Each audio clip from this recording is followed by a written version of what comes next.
भगवान शिव के तेज से स्कंद का प्रादुर्भाव और सर्वत्र महान आनंदोत्सव का होना। ब्रह्मा जी बोले, देवताओं एवं विष्णु की स्तुति सुनकर योग ज्ञान विशारद भगवान शंकर यद्यपि निष्काम हैं, तथापि उन्होंने भोग का परित्याग नहीं किया। फिर वे भक्त वत्सल शंकर दैत्य से पीड़ित हुए देवताओं के समीप घर के दरवाजे पर आए। उस समय मुझ ब्रह्मा तथा विष्णु के साथ देवगण भक्त वत्सल प्रभु शिव का दर्शन कर अत्यंत सुखी हुए। उन देवताओं का पूर्वोक्त वचन सुनकर दुखी आत्मा वाले भगवान शंकर ने उद्विग्न मन होकर उत्तर दिया। देवताओं ने सिर झुकाकर परम स्नेह पूर्वक शंकर को प्रणाम किया और हे मुने, मुझ ब्रह्मा तथा विष्णु के साथ सभी देवताओं ने शंकर की स्तुति की। देवता बोले, हे देव, हे महादेव, हे करुणा सागर प्रभु, आप सबके अंतर्यामी हैं। हे शंकर, आप सब कुछ जानते हैं। हे विभो, हम देवताओं का कार्य कीजिए। हे महेश्वर, देवताओं की रक्षा कीजिए तथा हे महाप्रभु, कृपा करके तारकादि असुरों का विनाश कीजिए। शिव जी बोले, हे विष्णु, हे विधाता, हे देवो, मैं आप सबके मन का अभिप्राय जान रहा हूँ, किंतु जो होना है वह होता ही है। भावी का निवारण करने वाला कोई नहीं है। हे देवो, जो होना था वह तो हो गया। अब जो उपस्थित है उसके विषय में सुनिए। मुझे शिव के स्खलित इस तेज को इस समय कौन धारण करेगा? जिसे धारण करना हो वह धारण करे। इस प्रकार कहकर शंकर जी मौन हो गए। तब देवताओं से प्रेरणा प्राप्त अग्नि ने कपोत होकर अपनी चोंच से शंकर के पृथ्वी पर गिरे समस्त तेज को ग्रहण कर लिया। हे नारद, इसी समय शिव के आगमन में विलंब देखकर वहां पर भगवती गिरिजा आकर उपस्थित हो गई। उन्होंने देवताओं को देखा। वहां का वह संपूर्ण वृतांत जानकर पार्वती महाक्रोधित हो गई। तब उन्होंने विष्णु प्रभृति सभी देवताओं से क्रोध में भरकर कहा, हे देवगणों, तुम लोग बड़े दुष्ट हो। तुम हमेशा अपने स्वार्थ साधन में लगे रहते हो और अपने स्वार्थ साधन के निमित्त दूसरों को कष्ट देते हो। तुम लोगों ने अपने स्वार्थ के लिए परम प्रभु शिव की स्तुति कर मेरा विहार भंग किया। हे देवो, इसी कारण मैं वंध्या हो गई। हे देवताओं, मेरा विरोध करने से तुम देवताओं को कभी सुख प्राप्त नहीं होगा और तुम दुष्ट देवताओं को इसी प्रकार महादुख प्राप्त होगा।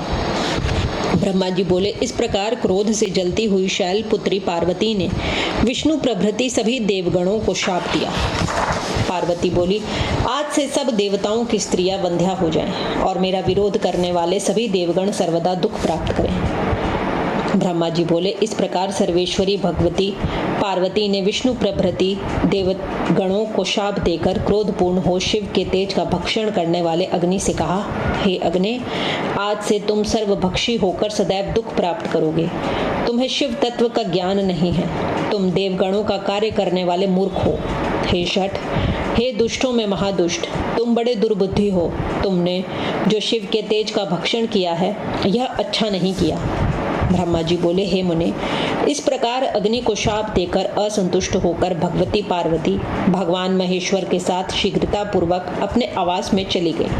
हे मुनीश्वर, वहां जाकर पार्वती ने प्रयत्न पूर्वक भली भांति शंकर जी को समझाया। फिर उनके सर्वश्रेष्ठ गणेश नामक पुत्र उत्पन्न हुए।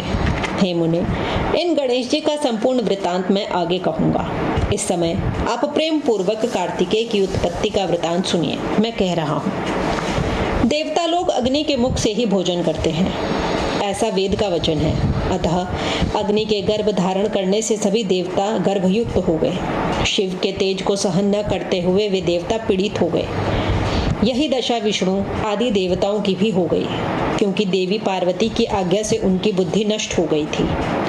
इसके बाद विष्णु प्रभृति सभी देवता मोहित होकर शिव के वीर्य रूप अग्नि से जलते हुए शीघ्र ही पार्वती पति भगवान शंकर की शरण में गए। वे लोग शिव जी के गृह द्वार पर जाकर नम्रता से हाथ जोड़ अत्यंत प्रीति पूर्वक पार्वती सहित भगवान की स्तुति करने लगे। हे देवदेव, हे महादेव, हे गिरिजेश, हे महाप्रभु, हे नाथ, यह क्या हो गया?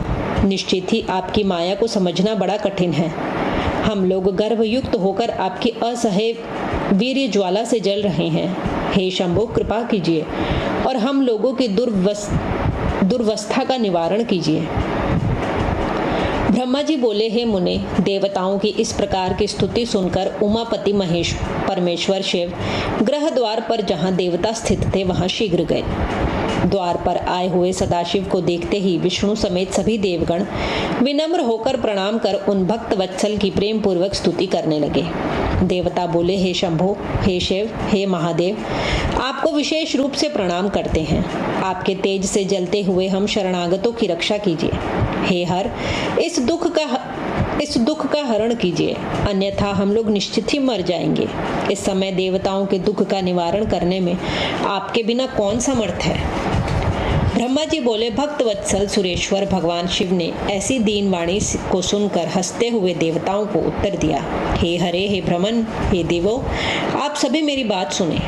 आप लोग आज ही सुखी हो जाएंगे, सावधान हो जाएं। सभी देवगण मेरे तेज का शीघ्र ही वमन करते हैं। मुझ सुप्रभु की आज्ञा मानने से आप लोगों को विशेष सुख होगा।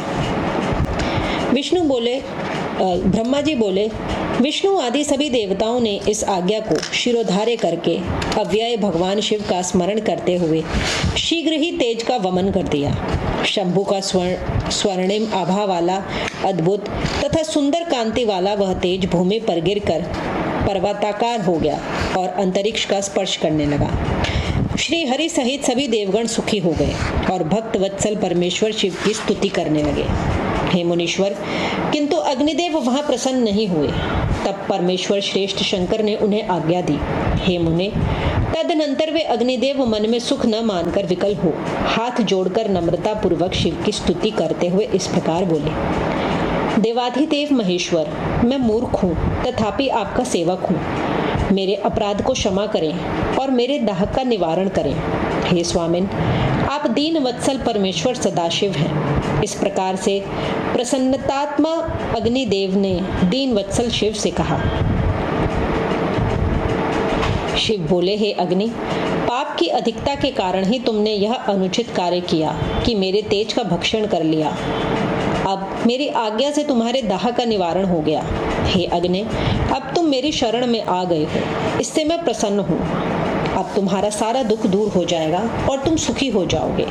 अब तुम किसी सुलक्षणा स्त्री में मेरे रेत को प्रयत्न पूर्वक स्थापित करो, इससे तुम दाह मुक्त होकर विशेष रूप से सुखी हो जाओगे।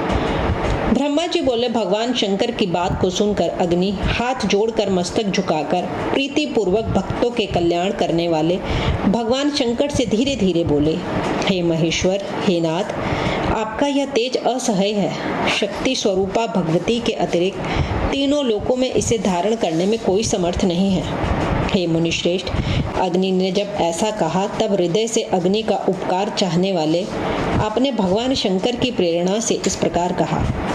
नारद जी बोले, हे अग्नि, तुम्हारे दाह का निवारण करने वाला, कल्याणकारी, परम आनंददायक, रमणीय तथा सभी कष्टों का निवारण करने वाला मेरा वचन सुनो।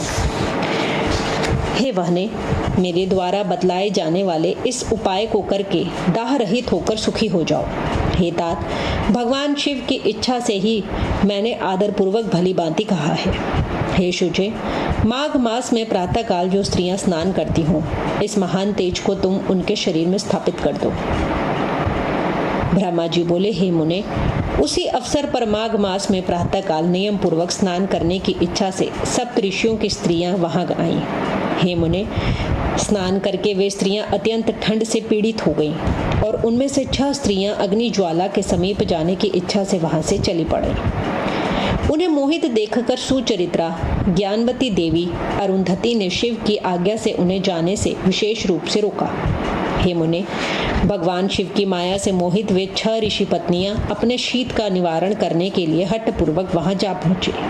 हे मुने, अग्नि के द्वारा ग्रहित उस रेत के सभी कण रोमकूपों के द्वारा शीघ्र ही उन ऋषि पत्नियों के देहों में प्रविष्ट हो गए और वे अग्निदाह से मुक्त हो गए। अग्नि अंतर्धान होकर ज्वाला रूप से शीघ्र ही उन भगवान शंकर और आपका मन से स्मरण करते हुए सुखपूर्वक अपने लोक को चले गए। हे साधो, वे स्त्रियां अग्नि के द्वारा दाह से पीड़ित और गर्भवती हो गई। हे तात, अरुंधति दुखी होकर अपने आश्रम को चली गई। हे तात, अपनी स्त्रियों की गर्भावस्था देखकर उनके पति तुरंत क्रोध से व्याकुल हो गए और परस्पर भली भांति विचार विमर्श करके उन्होंने अपनी पत्नियों का त्याग कर दिया। हे तात, वह 6 ऋषि पत्नियां अपनी गर्भावस्था का विचार करके अत्यंत दुखित और व्याकुलचित हो गई। उन मुनि पत्नियों ने शिव के उस गर्भरूप तेज को हिम शिखर पर त्याग दिया और वे दाहरहित हो गई। भगवान शिव के उस असहनीय तेज को धारण करने में असमर्थ होने के कारण हिमालय प्रकंपित हो उठे और दाह से पीड़ित होकर उन्होंने शीघ्र ही उस तेज को गंगा में विसर्जित कर दिया। हे मुनीश्वर, गंगा ने भी परमात्मा के उस दुस्सह तेज को अपनी तरंगों के द्वारा सरकणों के समूह में स्थापित कर दिया। वहां गिरा हुआ वह तेज शीघ्र ही एक सुंदर, सौभाग्यशाली, शोभायुक्त, तेजस्वी और प्रीति को बढ़ाने वाले बालक के रूप में परिणत हो गया। हे मुनीश्वर, मार्गशीर्ष मास के शुक्ल पक्ष की षष्ठी तिथि को उस शिव पुत्र का पृथ्वी पर प्रादुर्भाव हुआ। हे भ्रमण, इस अवसर पर अपने कैलाश पर्वत पर हिमालय पुत्री पार्वती तथा भगवान शंकर भी अकस्मात आनंदित हो उठे। हे मुने, भगवती पार्वती के स्तनों से आनंदतारिके के कारण दुग्ध स्नान होने लगा। वहां जाकर सबको अत्यंत प्रसन्नता हुई। हे तात, त्रिलोकी में सभी सज्जनों के यहाँ अत्यंत दुख देने वाला मांगलिक वातावरण हो गया। दुष्ट दैत्यों के यहाँ विशेष रूप से विघ्न होने लगे। हे नारद, अकस्मात अग्निरिक्ष में महान दुंदुभी नाद होने लगा और उस बालक पर पुष्पों की वर्षा होने लगी। हे मुनिश्रेष्ठ, विष्णु आदि सभी देवताओं को अकस्मात परम आनंद हुआ और महान उत्सव भी होने लगा।